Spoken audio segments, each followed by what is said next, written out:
Jesucristo lo que enseñaba marcaba la diferencia. Lo que nos decía y lo que nos enseña hoy en día es a que vivamos de una manera diferente. Cuando Jesucristo empieza a hablar acerca del Sermón del Monte, lo que nos enseña es cómo debemos vivir hoy en día los cristianos, los que hemos depositado nuestra fe en Él. Cómo debe ser nuestro estilo de vida ahora como ciudadanos del reino de los cielos. Él empieza con las bienaventuranzas. ¿Qué son las bienaventuranzas? Hablamos la semana pasada que la palabra que se traduce allí, algunas versiones la traducen como feliz, como dichoso, como bendecido, ¿cierto? Entonces, bienaventurado es una persona que es muy feliz, muy dichosa, pero no como la felicidad pasajera de cuando uno compra algo o logra algo que tenía propuesto en su vida, sino es una felicidad duradera, ¿cierto? Como consecuencia de recibir la bendición de Dios. Entonces Dios nos dice en qué consiste la verdadera felicidad, a través de las bienaventuranzas. Entonces, si no vinieron la semana pasada, en el canal de YouTube está la prédica, un estudio bien chévere para que lo vean, esos de las dos primeras bienaventuranzas que alcanzamos a ver. Igual vamos a repasarlas así muy por encima. Veíamos que es para nosotros, ¿cierto? Hablábamos que las bienaventuranzas no son como que yo escojo la que me caiga, sino son características que deben darse en la vida de cada cristiano. Si no se están dando, entonces hay altas probabilidades de que no seamos realmente cristianos, de que no tengamos a Cristo, porque son características de los ciudadanos del reino de los cielos. Y la primera que hablábamos, leamos el versículo, leamos desde Mateo 5, versículos del 1 en adelante.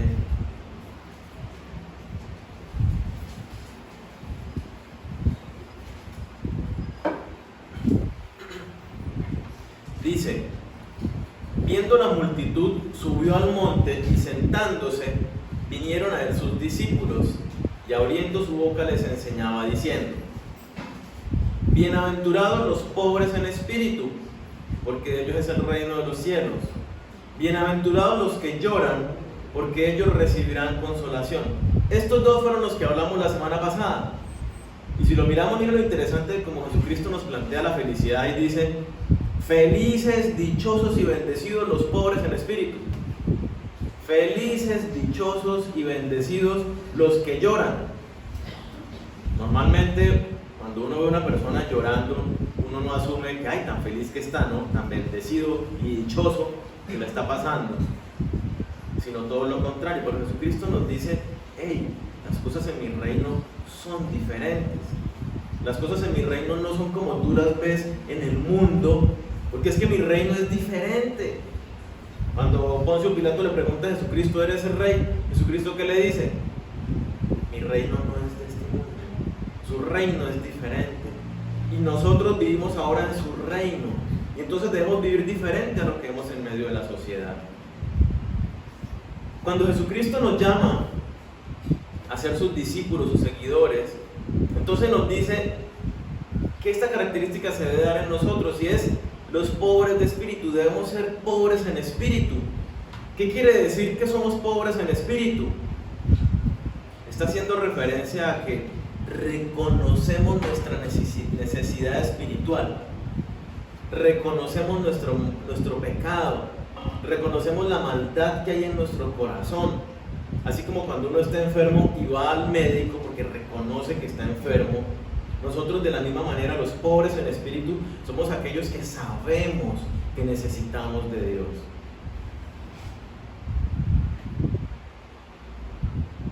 Dicho en otras palabras, como lo estudiamos hace unas semanas, implica el arrepentimiento. El arrepentimiento es aquella persona, o lo tiene aquella persona, que se da cuenta, que identifica su pecado, que identifica que está mal y que necesita un Salvador que lo reconcilie. Entonces veíamos que hay que tener cuidado de no ser arrogantes como los fariseos de la época, que sacaban pecho diciendo: nosotros somos super cumplidores de esto y esto y esto y esto. Entonces está la advertencia de de no creernos, de porque ya llevamos años en la iglesia, de porque ya hemos cambiado en algunos aspectos importantes de nuestra vida, que porque servimos en la iglesia y somos líderes, entonces digamos, no, yo ya, bien. Sino que entre más conoce uno a Dios, más se da uno cuenta de lo sucio que está todavía, ¿cierto? Entre más se acerca uno a la luz, más ve todas las imperfecciones que están en uno. A medida que pasa el tiempo, en nuestra madurez, en nuestra relación con Cristo, más nos vamos dando cuenta, identificando el pecado que había en nosotros, la maldad que hay en nosotros. Entonces esta característica, así como todas las demás, son características que deben ir creciendo en nuestra vida. Van creciendo estas características. Entonces, cada día vamos rindiéndonos a Dios porque sabemos que lo necesitamos, que sin Él no podemos.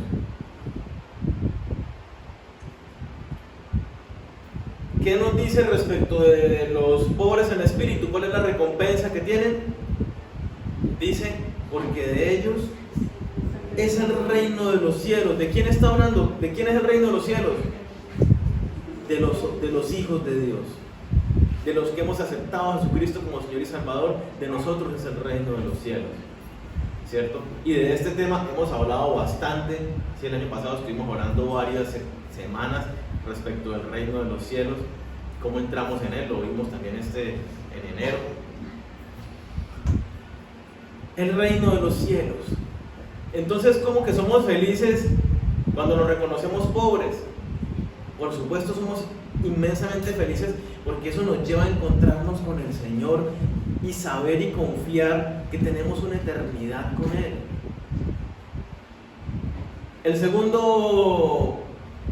La segunda bienaventuranza que veíamos, ¿felices quiénes?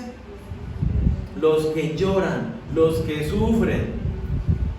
Y entonces acordémonos que hablábamos que aquí no es las personas que les va mal y que pobrecito, yo sí he sufrido en la vida. No se refiere a eso. Acordémonos, está hablando de los que vivimos en el reino de los cielos. Entonces, ¿por qué nos sufrimos? ¿Por qué nos dolemos nosotros? ¿Por qué sufrimos los cristianos? ¿Se acuerdan? Debido al pecado. En primer lugar, por el pecado mismo que hay en nosotros, nos duele. Cuando uno está caminando con Dios y comete un pecado sabiendo que eso no le agrada a Dios, a uno le duele, ¿cierto? El Espíritu Santo lo que dice que hace a nosotros es nos redarguye. Ese redarguir es que nos da un dolor. La embarré, pequé, hice lo que no debía. Y hablábamos del caso de Pablo, ¿cierto? Ahí en Romanos 7 que dice, a causa de este dolor, dice, miserable de mí, ¿quién me podrá librar de este cuerpo de muerte? Porque estaba viviendo una lucha entre su carne, ¿cierto? Y el espíritu. Yo quiero agradar a Dios, pero también mi carne tira para hacer lo que no le agrada a Dios. Y entonces había esa lucha que le generaba un dolor a Pablo por su conducta. Entonces los cristianos nos dolemos cuando pecamos. Es una. Si tú no te estás doliendo cuando pecas, hay dos razones. O no tienes a Cristo en tu corazón, no has nacido de nuevo, por lo tanto pues el Espíritu Santo no está en ti y te da lo mismo pecar o no. O te has alejado de Dios y tu corazón se endureció, de modo que el pecado te da lo mismo, estar en pecado o no, ¿sí? Entonces nos dolemos. Un cristiano se duele por el pecado. Un cristiano se duele porque ve las personas que están al lado y dice, están sin Cristo, así como Jesucristo vio a las multitudes y sintió compasión por ellas, le dolía en su corazón, mire cómo están. Un cristiano le duele ver al vecino, ver al familiar, ver al amigo que aún no tiene a Cristo. Y no se queda con el dolor, ¿no? Obviamente busca la manera de aliviar esa condición eterna de su amigo y de esa persona sin Cristo.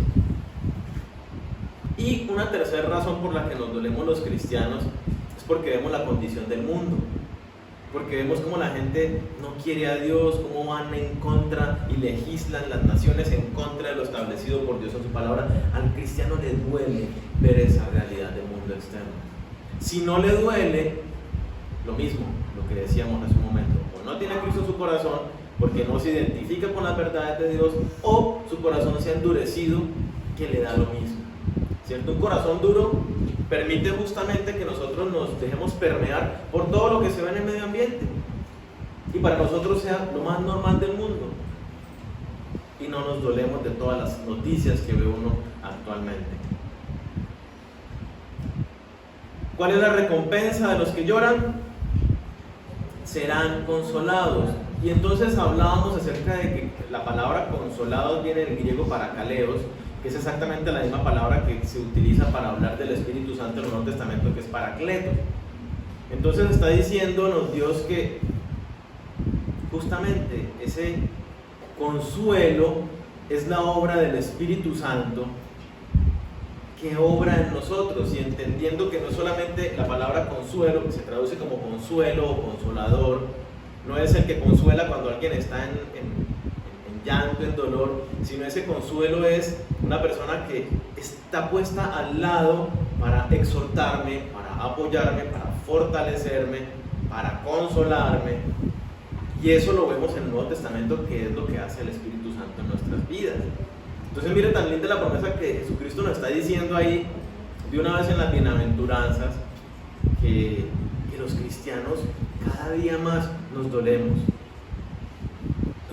por todo lo que vemos cuando le fallamos a Dios, y es por obra del Espíritu Santo en nosotros, porque cada día nos vamos identificando más con Él. Dice la palabra, tenemos la mente de Cristo, entonces vemos las circunstancias desde su perspectiva y nos duele.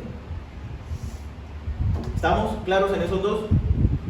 Listo. Si quieren profundizar un poquito más y no vinieron, o quieren repasar, ahí está el video de la semana pasada. Veamos el que sigue entonces. Mateo 5, versículo 5. Dice: bienaventurados los mansos, porque ellos recibirán la tierra por heredad. ¿Bienaventurados quiénes? Los mansos, no los mensos, ¿cierto? Porque a veces mucha gente piensa, pero es que ser manso es como ser uno menso, como dejar que otros se aprovechen, ¿cierto? Pero mire que la palabra viene del griego praus y denota ser gentil, afable. No tiene nada que ver con debilidad de carácter, dejar que se aprovechen, sino todo lo contrario, es fortaleza sujeta a control. La palabra lleva la idea de humildad y autodisciplina. Entonces, cuando hablamos de manso, no es el que se le deja montar, el que aquí le decimos que es bobito, sino es el que es fuerte, pero se controla y en sus expresiones se muestra agradable, de tacto gentil, afable, ¿cierto? ¿El mundo qué dice?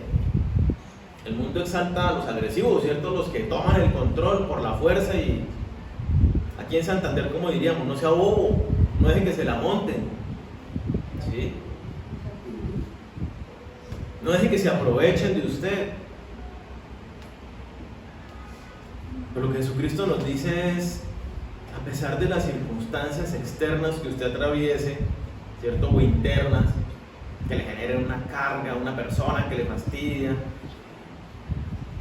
usted se controla y se mantiene tranquilo, humilde, apacible, con un trato gentil.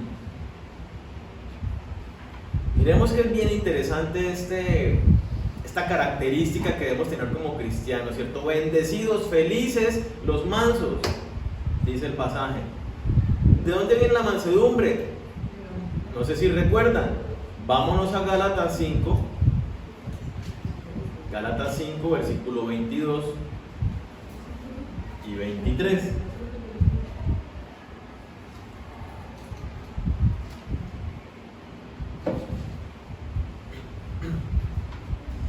Gálatas 5, 22 dice: mas el fruto del Espíritu es amor, gozo, paz, paciencia, benignidad, bondad, fe. ¿Cuál sigue? Mansedumbre, templanza. Contra tales cosas no hay ley. Entonces mire que Jesucristo nos está diciendo, son bendecidos, son felices y dichosos los mansos. Pero la mansedumbre entonces tenemos que entenderla y verla como fruto del Espíritu Santo. Entonces mire que una vez más el contexto es muy claro y muy consistente. Dios en toda la Biblia está hablando de los cristianos. El que es manso es el que ha recibido a Cristo como Señor y Salvador, y el Espíritu Santo habita en él y vive lleno, es decir, controlado y capacitado por el Espíritu Santo. Este cristiano que refleja como característica la mansedumbre es una persona que doma el salvaje que habita en él. Y esto es diferente, ¿cierto? No lo confundamos con el dominio propio, porque es un fruto diferente, sí, es otra característica diferente el dominio propio. Esta habilidad de ser manso viene por el Espíritu Santo cuando nacimos de nuevo.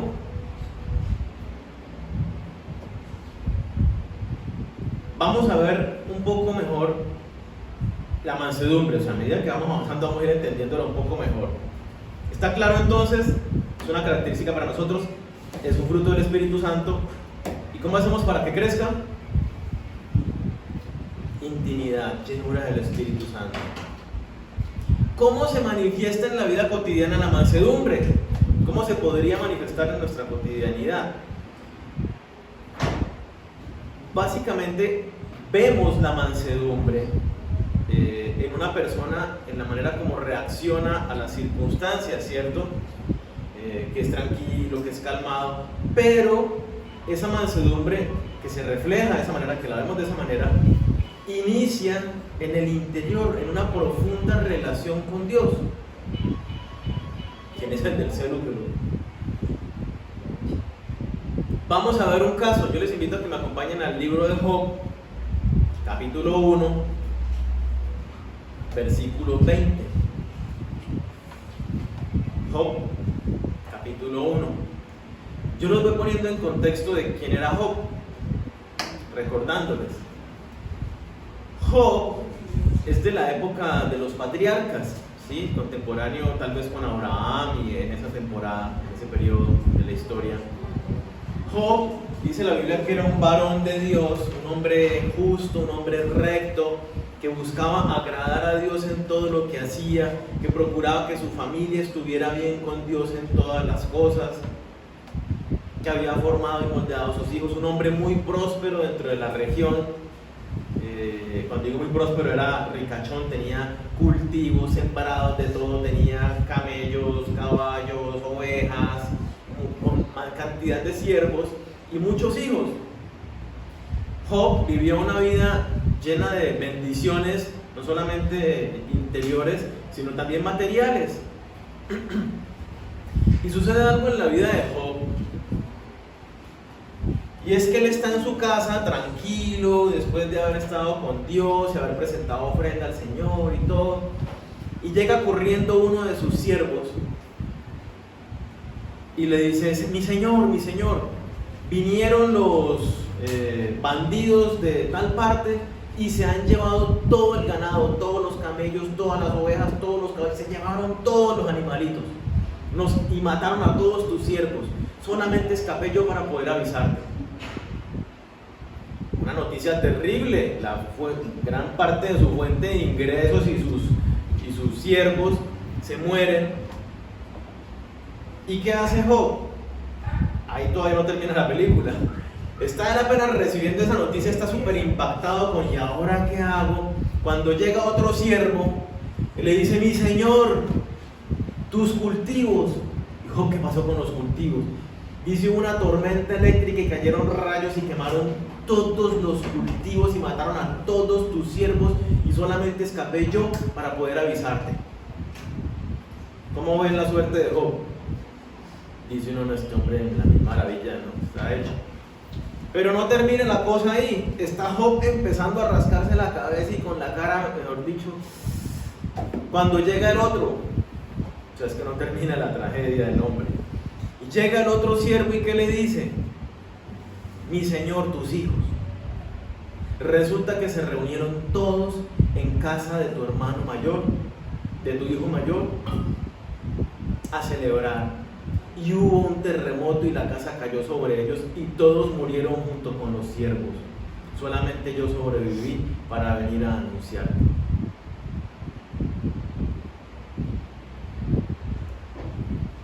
¿Creen que son circunstancias fáciles o difíciles? No fue solamente una, con una sola de las circunstancias, con que le dijeran solamente se robaron 100 camellos, dice uno, hijo de madre, me queda el resto, bueno, pero es difícil. No, todo lo perdió en un solo instante, en una sola tarde. ¿Qué hace Job? Yo los invito a que vayamos al versículo 20 del capítulo 1. Me encanta Job. Y este pasaje fue de las primeras cosas que leí tal vez en mi vida cristiana y me impactó tantísimo. Job 1, versículo 20 al 22. Miren lo que dice. Entonces Job se levantó y rasgó su manto y rasuró su cabeza y se postró en tierra. Estas actitudes son actitudes de duelo, de inmenso dolor. ¿Cierto? El raparse la cabeza, el rasgarse la vestidura, el tirarse, son actitudes de duelo y de dolor. Entonces Job se levantó, rasgó su manto, rasuró su cabeza y se postró en tierra. ¿Y qué hizo? Adoró. ¿Y qué dijo en esa adoración? Desnudo salí del vientre de mi madre y desnudo volveré allá. Jehová dio y Jehová quitó. Sea el nombre de Jehová bendito. En todo esto no pecó Job ni atribuyó a Dios despropósito alguno. A mí me impacta y me enseña montones la actitud de Job. ¿Qué pasó con una circunstancia difícil en la vida de Job? Dice que Job no pecó. Y mira lo que dice, no le atribuyó a Dios despropósito alguno. ¿Qué quiere decir? En esta circunstancia tan terrible, Job demostró una mansedumbre espectacular. ¿Por qué? Ahí lo dice. Job dice, Dios me dio. O sea que todo lo que yo tenía era de Dios y Él me lo había prestado por un rato. Inclusive mis hijos eran prestados y fueron una gran bendición para mí el tiempo que los tuve. Dios me dio la familia, los cultivos, las fuentes de ingresos. Ahora Dios me la quitó. Bendito sea Él, porque yo no me merecía haber tenido nada de eso y Él me lo permitió disfrutar por un determinado tiempo en mi vida. Y dice, gracias Señor, bendito seas por lo que has hecho en mi vida. Job, desde lo profundo de su corazón, sabía que Dios es soberano y que había un plan con todo eso. Y Job sabía que yo estoy en manos de mi buen Dios. Lo que sea que me suceda, estoy dentro de sus planes, estoy dentro de su propósito.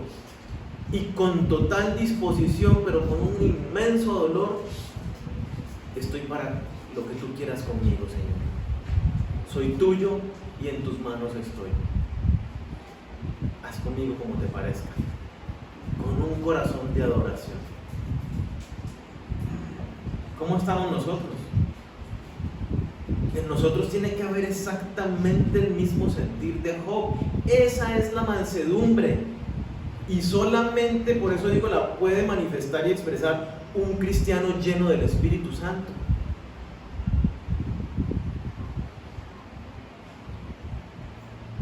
¿Cómo te comportas tú en un tiempo de aflicción?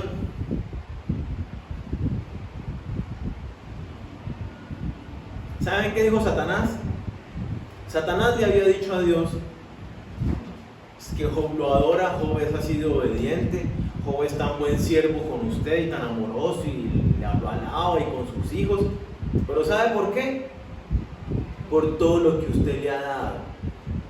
Mire, usted lo tiene lleno de hijos, lo tiene lleno de cultivos, lleno de siervos. Es un tipo la envidia de todos los demás. No le falta nada, tiene de sobra. ¿Qué dijo Satanás? Job lo busca a usted por puro interesado. ¿Y qué fue lo que dijo Job? Señor, tú me diste, tú me quitaste, bendito seas, gracias. ¿Qué se enseña hoy en las iglesias? Y a veces como venimos nosotros a la iglesia, puede ser una razón justificable para acercarnos a Dios, pero no para permanecer en Dios. Y es el interés de que Dios me ayude en algo. Salud, trabajo, alguna dolencia emocional. Es una razón justa para acercarse a Dios. Dios lo aprovecha todo, pero no es razón para quedarnos, simplemente para que Dios me bendiga, para que me dé. Y Job lo está demostrando en este pasaje.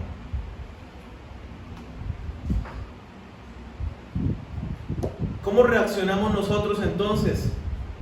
Cuando nos va mal, cuando algo no sale como queríamos. ¿Tú reniegas? ¿Le echas la culpa a Dios? ¿Le has echado la culpa a Dios por algo que te pasó? ¿Has peleado con Dios? ¿Peleas con Dios? Porque, Señor, ¿tú por qué no me quisiste ayudar? Señor, ¿tú por qué no me has abierto las puertas? Señor, ¿por qué no me ha pasado tal cosa? Señor, ¿por qué no he salido de esta circunstancia? Y le renegamos a Dios y le peleamos.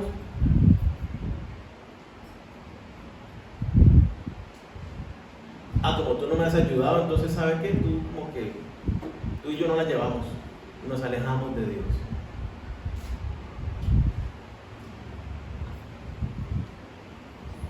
¿Saben por qué pasa eso? Si les ha pasado alguna vez. Carnalidad. Por la carnalidad, por vivir carnales y no espirituales. El carnal no puede experimentar el fruto del Espíritu Santo, que es la mansedumbre. El hombre carnal, justamente como lo describe Pablo en 1 Corintios 2, es el que hace, aún después de haber aceptado por fe a Jesucristo, sigue haciendo aún lo que a él le parece. ¿Job hacía lo que a él le parecía? No lo leímos, pero cuando vemos el contexto, Job buscaba con todo su ser agradar a Dios y obedecerle. Por eso cuando le viene todo esto, él dice: Señor, estoy en tus manos, tranquilo, con el dolor del mundo, pero tranquilo porque estoy en tus manos. Y ahí viene todo el diálogo que se desarrolla en el resto del libro de Job. Y es eso, muestran a un Job: yo estoy en tus manos, yo sé que no he hecho lo malo, ¿sí? La carne, el ser carnales, el hacer lo que nos parece a nosotros, no es de hijos de Dios. El cristiano es llamado a vivir rendido, sometido en obediencia a Dios. Job obedecía a Dios y buscaba agradarle. Entonces cuando vino todo esto, tranquilo. Esa es la respuesta de la mansedumbre. Se da por algo muy íntimo en la relación con Dios. ¿Cómo piensan que se manifiesta después esto en las relaciones, en el trato con los demás? Miren que la mansedumbre nace de allí, nace de una profunda obediencia a Dios y una confianza en la soberanía de Dios, ¿cierto? Yo estoy en obediencia a Dios, así que lo que sea que venga a mi vida es la voluntad de Dios. Entonces yo estoy confiadísimo en la soberanía de Dios. Y entonces esa es la mansedumbre. Ante cualquier circunstancia me mantengo apacible, sereno, calmado, porque sé que estoy en manos del buen Dios. Entonces en las relaciones con las personas se da de la misma manera. Yo estoy en sintonía con Dios, estoy obedeciendo a Dios, estoy amando a mi prójimo, vivo lleno del Espíritu Santo. lleno de su paz, cierto, paciencia, trato amable, bondadoso, que es parte del fruto del Espíritu Santo que leíamos hace un momento.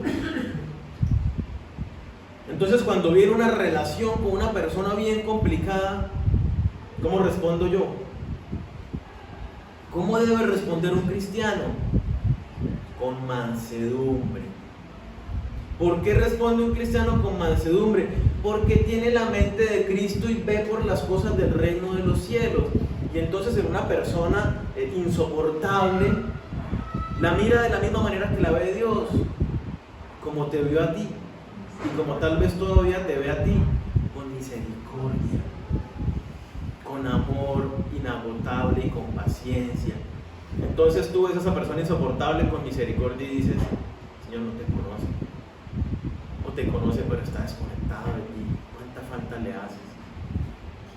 Voy a demostrarle tu amor, voy a ser paciente. No le digas: Dios, dame paciencia, porque le pone una persona insoportable al lado, ¿cierto? Y es para ejercitarlo. La paciencia es una decisión que yo tomo y la ejercito. Parte del fruto del Espíritu Santo en mi vida. Entonces, ¿ser manso es importante? Es indispensable en la vida de todo cristiano. No puedo yo decir que soy cristiano si no estoy creciendo y desarrollando cada día más la mansedumbre en mí. Ser manso entonces es el resultado de dos aspectos: la obediencia y la confianza en la soberanía de Dios. Entonces miremos, ¿cómo sé yo que soy manso? Tenemos que empezar por hacer una evaluación en cuanto a la obediencia. Y yo les hago esta pregunta: ¿usted cotidianamente su vida cómo la vive? ¿Con base en lo que a usted le parece? ¿O definitivamente usted obedece a Dios en todo lo que Él le ha hablado? Es decir, usted ya sabe cómo debe tratar a su pareja y entonces lo hace de esa manera. Usted ya sabe cómo debe comportarse cuando está conduciendo en las calles y lo hace de esa manera. Usted sabe que debe venir acá y entonces viene. O dice: ¡ay, qué pereza! ¿Cómo estamos? ¿Obediencia? ¿O hacemos lo que nos parece? En el trabajo, en las relaciones, en las decisiones que tomamos. No, yo quiero ir a tal parte, porque sí, porque se me chispoteó, porque Dios me dijo que esa era la dirección.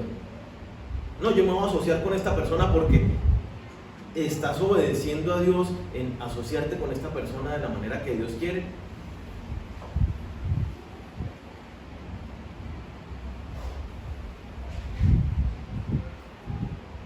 La obediencia implica dejar de hacer lo que a mí me parece.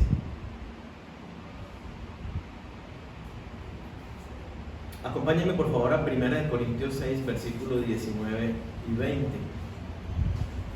Obediencia quiere decir que yo, todo mi ser, mente, alma, corazón, cuerpo, todo mi ser, lo dedico a obedecer a Dios, a buscar agradarlo a Él con mis pensamientos y con mis acciones. 1 Corintios 6, versículos 19 y 20. Mira lo que dice, hablando de respecto de los cristianos, respecto de nosotros, los ciudadanos del reino de los cielos. Dice: ¿o ignoráis que vuestro cuerpo es templo del Espíritu Santo, el cual está en vosotros, el cual tenéis de Dios? ¿Y que qué? ¿Qué dice ahí? No sois vuestros. ¿Usted de quién es? Por lo menos hasta ahí, usted sabe que usted no es suyo, usted no se pertenece a usted mismo. Sigamos leyendo. No sois vuestros, porque habéis sido comprados por precio. ¿Cuál precio? La sangre que Cristo pagó por cada uno de nosotros. Entonces, ¿qué debemos hacer?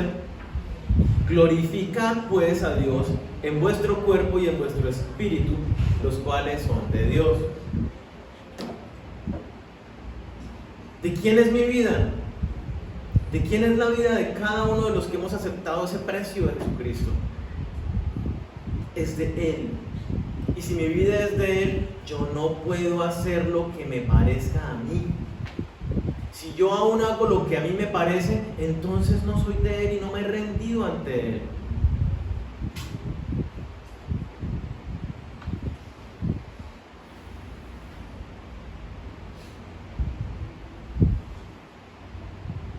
por favor, que no nos llevemos una sorpresa. Jesucristo en Mateo 7:21 dice que los que entran al reino de los cielos son los que lo obedecen.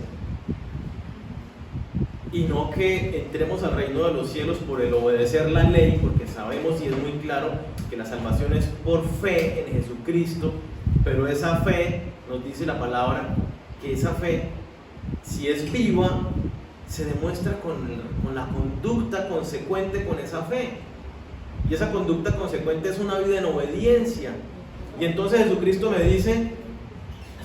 dice ahí en Mateo 7:21, nos dice: oye, ¿tú pensabas que entrabas al reino de los cielos porque experimentaste muchas cosas del Espíritu Santo? Sí, claro. Jesucristo dice: lo siento, acá entran los que obedecen a mi Padre. Yo a ti no te conozco. Entonces, que no nos llevemos una sorpresa. Nuestra vida es llamada a ser una vida de obediencia a Dios como consecuencia de haber rendido nuestras vidas a Él.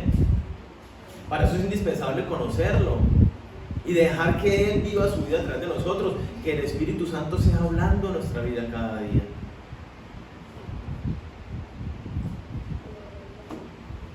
Jesucristo, ¿qué nos dice entonces en las bienaventuranzas? Que ser manso es una condición de yo estar con mi vida rendida a Él, rendido en obediencia a Dios.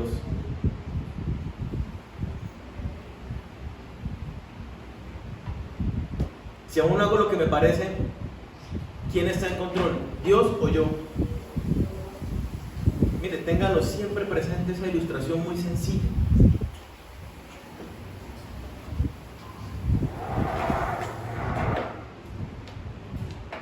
Este banco en el que me estoy sentando determina quién gobierna mi vida, ¿cierto? El que la controla, el que toma las decisiones. La persona que está sentada es la que está gobernando su vida. Acuérdese de eso.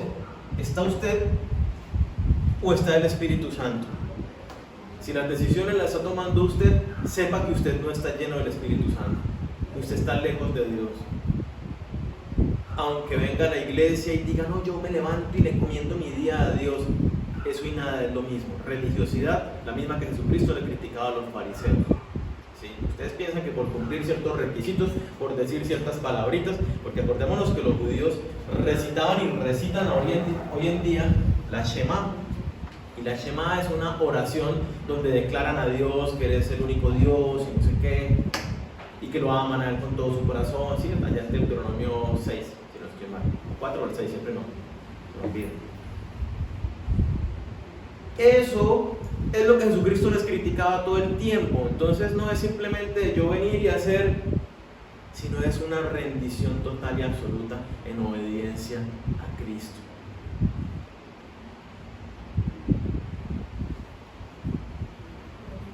Si yo obedezco a Dios, cuando venga una circunstancia difícil, naturalmente, ¿qué pasa en mi vida? Viene el siguiente aspecto. Yo estoy tranquilo porque yo confío en la soberanía de Dios, y como yo me he estado moviendo es en obediencia a lo que Dios dice. Entonces, si lo que yo estoy experimentando me duele, me cuesta, es difícil, yo sé que estoy en la voluntad de Dios y me quedo tranquilo porque confío en su soberanía. Pero si yo no he estado obrando en obediencia a Dios, si yo tengo esa confianza, es una confianza puesta en el aire, sin piso. Porque si tú no has estado moviéndote y obedeciendo a Dios, lo que tú vas a experimentar no es la voluntad de Dios para tu vida, sino son las consecuencias de tus decisiones, que en gran medida te pueden estar alejando de Dios. Y entonces tú ilusamente puedes estar diciendo: no, estoy en manos de Dios porque creo en Él y confío en Él, igual que los fariseos que decíamos hace un momento. Pero eso no funciona de esa manera. Si yo estoy desobedeciendo a Dios, pues claramente estoy caminando un camino fuera del que Él planeó para mi vida. Y lo que pase son las consecuencias de mis decisiones y no las bendiciones que Él tiene preparadas para mí. Entonces Entonces tengamos muy presente esto. El otro aspecto entonces es la confianza en la soberanía de Dios, que es el resultado natural de estar caminando en obediencia. Ser humilde, ser manso, ser apacible, que es lo que traduce esta palabra. Entonces, es estar confiado en que al Dios que obedezco es un Dios soberano. Y sea lo que sea que yo estoy viviendo, estoy en sus manos. Y entonces me mantengo tranquilo porque estoy en sus manos. Sea lo que sea que me esté sucediendo. Jesucristo en Mateo 11, versículo 29 nos dice, no voy a leer todo el contexto, pero nos dice: llevad mi yugo sobre vosotros y aprended de mí. ¿Cierto? Es el que dice: vengan a mí todos los que están trabajados y cargados. Dice: llevad mi yugo sobre vosotros y aprended de mí, que soy como, dice, manso y humilde de corazón, y hallaréis ¿qué? Descanso para vuestras almas. Entonces mire lo integral que es el pasaje. Nos dice, ¿cómo es Jesucristo? Es una característica de Él. ¿Y qué nos dice Jesucristo que debemos hacer de Él? Dice: vengan y aprendan de mí, que yo soy manso y humilde. Y hay una promesa: descanso para sus almas. Y ese descanso es el que nos está describiendo la mansedumbre. Yo estoy tranquilo y confiado. ¿Por qué? Porque estoy en las manos de la soberanía de Dios. Y cuando vemos a Jesucristo, ¿qué vemos que Él hacía? ¿Cómo fue su vida? Fue una vida de rendición y de obediencia a Dios. En el último minuto dijo: y esto que me viene es muy duro, ¿qué hago, Señor? Y se sometió todo el tiempo en obediencia a la voluntad de Dios. Humilde.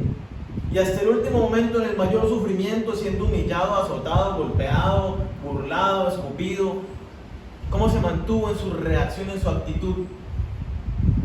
Manso y humilde. Hasta el último momento. Y así vemos un montón de casos en la Biblia. El Antiguo Testamento, la vida de José; el Nuevo Testamento, la vida de Esteban. El mismo Pablo, Pedro en la cárcel y todos contentos cantando. ¿Por qué? Estoy en las manos de mi buen Dios. Naufragué en medio de una tormenta, me picó una serpiente venenosa, mortal. Tranquilo, mansito, apacible. ¿Por qué? Porque estoy en la soberanía de mi Señor. Estoy obedeciendo lo que Él me dijo.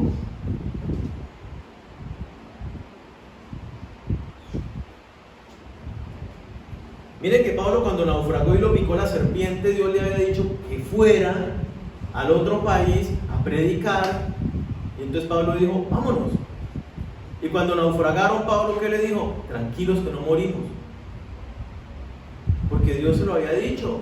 Y cuando llegan a la isla y está agarrando leña para el fuego y lo pica la serpiente mortal, ¿qué dice Pablo? Tranquilo. ¿Por qué? Porque no, él sabe que no va a morir. ¿Por qué? Porque Dios le dijo que fuera al otro lado, que tenía planes con él en el otro país. Entonces Pablo dijo: yo estoy en obediencia a mi Señor.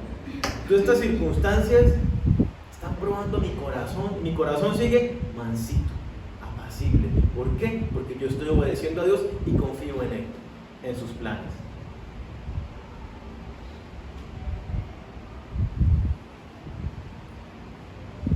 Esto afecta a todas las áreas de nuestra vida. Todo. Te pregunto: ¿estás sometido a Dios en obediencia? ¿Reconoces que Dios es tu dueño y tú no puedes hacer lo que te parezca? Piensa estas dos preguntas. Si la respuesta es negativa, es decir, que no estás obedeciendo, o que aunque sabes intelectualmente que Dios es tu dueño, sigues haciendo lo que te parece, pues tienes que implementar cambios ya. Y rendir tu vida genuinamente en obediencia a Dios. Necesitas intimar con Dios todos los días y rendirte en obediencia a Él. Radical, sin reservarte nada para ti. Porque es que es el problema, ¿no? Yo sí estoy obedeciendo a Dios en esto y en esto. pero ¿y esto otro? No, lo que pasa es que yo disfruto un poquito de esto, entonces yo quiero todavía. Entonces, ¿quién está en control? ¿Quién está sentado en la silla? Si tú haces todavía lo que quieres. Porque lo que Dios quiere es que le entregamos todo. Si tú le entregas un poco y te quedas con otro poco, estás haciendo lo que tú quieres. Que es obedecer la mitad y la otra mitad, no, todavía es tu propia voluntad, no la de Dios. Yo no soy mío para decidir por mí mismo. Debo obedecer a Dios. Si la respuesta a esas preguntas es positiva, es decir, mi vida es en obediencia, no soy perfecto, fallo, pero realmente estoy ahí caminando en una intimidad por cada día ser más obediente y crecer en Él. ¿Sí? Si entiendo que Él es mi dueño y lucho con esos aspectos donde aún tomo mis propias decisiones, estoy ahí en la lucha y le digo a Dios que me ayude con su Espíritu Santo, entonces estás muy bien. Y entonces naturalmente se te da confiar en la soberanía de Dios. Y entonces tú ya seguramente estás experimentando la mansedumbre en tu cotidianidad. Y entonces no reaccionas agresivo ante las circunstancias externas. Y entonces no te estresas, ni te angustias, ni te afanas. Porque has estado caminando en obediencia a Dios y tu vida está rendida para Él. Entonces tú vas tranquilo. Debemos crecer independientemente de cómo esté nuestra mansedumbre. Es un área en la que tenemos que trabajar. Fruto del Espíritu Santo, así que arranca con intimidad con Dios, rindiendo nuestra vida en obediencia a Él. ¿Está clara la mansedumbre? ¿Cuál es la recompensa que tenemos? Dice el versículo: recibirán la tierra por heredad. Una vez más, cuando uno lo entiende, se da cuenta de qué está hablando, de quién está hablando. De los cristianos. ¿Quiénes son los que heredamos el reino? Los que somos hijos de Dios. El Salmo 37:11 dice lo mismo que este bienaventuranza. Dice: los mansos heredarán la tierra. Salmo 37:11. Y se recrearán con abundancia de paz. Mire que es totalmente consistente con lo que nos está diciendo esta mañana a través de Mateo. Los mansos recibirán la tierra por heredad. Y esto es bien bonito porque cuando uno piensa en la heredad, no estamos hablando entonces de este momento todavía, sino está hablando de la tierra por heredad. Y cuando nos vamos a Apocalipsis capítulo 21, que es el penúltimo de la Biblia, vemos a Dios haciendo una descripción bien chévere y bien interesante, y es: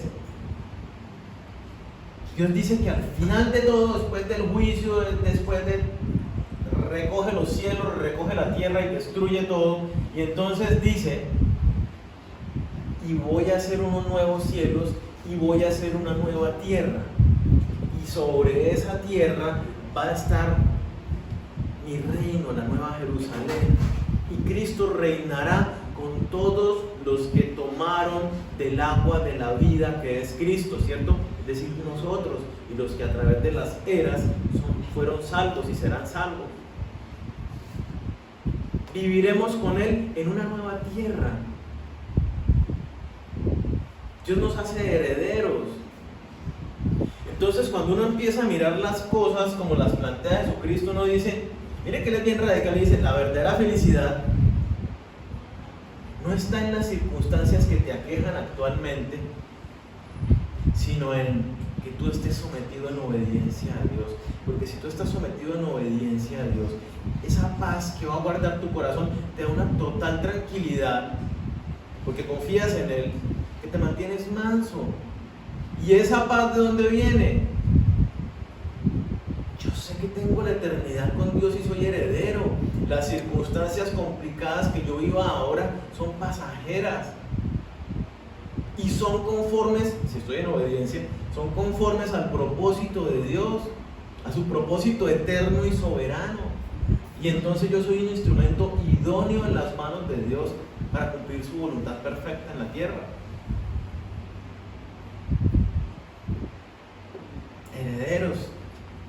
la tierra. Por siempre con el Señor. ¿A quiénes? A los mansos. Entonces Jesucristo nos está diciendo, oye, date cuenta, si tú no estás experimentando la mansedumbre, puede que aún yo no sea tu Señor y estés equivocado como los fariseos. Pienses que con tu religiosidad ya me rendiste tu vida, pero no me has rendido tu vida aún. Entonces, para concluir, Dios te llama a vivir de una manera diferente. Quiere que disfrutes una verdadera felicidad. Quiere que disfrutes de sus bendiciones. Estas vienen como consecuencia de vivir en obediencia a lo que Él nos dice. Confiados en la salvación que Él nos ha regalado por gracia y que la hemos recibido por medio de la fe puesta en Él. La mansedumbre, entonces, entendámosla, es un fruto del Espíritu Santo. Y para experimentarla necesitamos vivir una vida rendida a Dios, en intimidad, en obediencia, sin reservarnos nada, sin ponerle condiciones a Dios, conociéndolo. Aprendamos del ejemplo de Job.